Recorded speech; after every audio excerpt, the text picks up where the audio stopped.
Well, today's island-wide power outage had an enormous impact on businesses across the island, with many of them having to remain closed. Chief Executive Officer of the Small Business Association, Senator Dr. Lynette Holder, called it an unproductive day for most firms, especially small and medium-sized enterprises.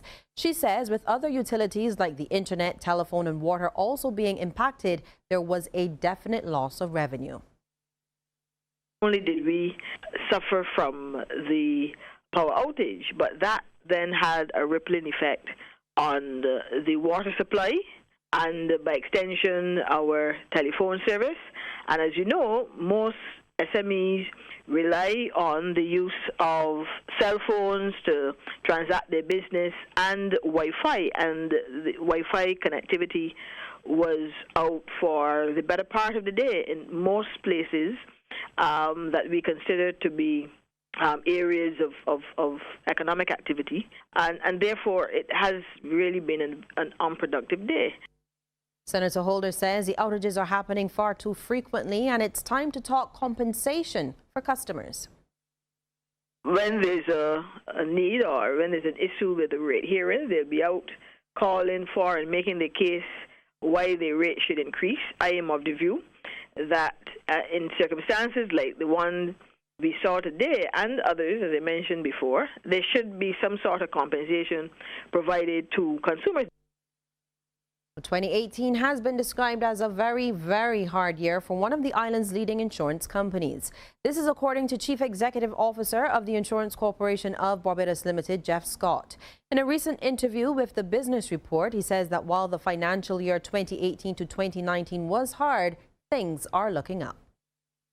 2018 was marked by the changing government, by the debt restructuring program, generally a contraction in the economy. There wasn't a lot of business happening. And we felt all of those pains last year. We had a pretty bad result. This year so far, the numbers we've released are only up until June, and I can't really talk too much about specifically since June, except to tell you that we're on our plan, and our plan was a fairly significant turnaround from last year. Mr. Scott says as for future plans, he wants to see more customers conducting business online. That's a very cost-effective channel for us, but we also think a great way to deliver more products to our current customers. We have a lovely, loyal customer base, which I don't ever take for granted at ICBL. We're going to try to give those customers more in the next year, and of course that benefits our shareholders as well. And it's time now to take a look at how those stocks traded on selected exchanges across our region.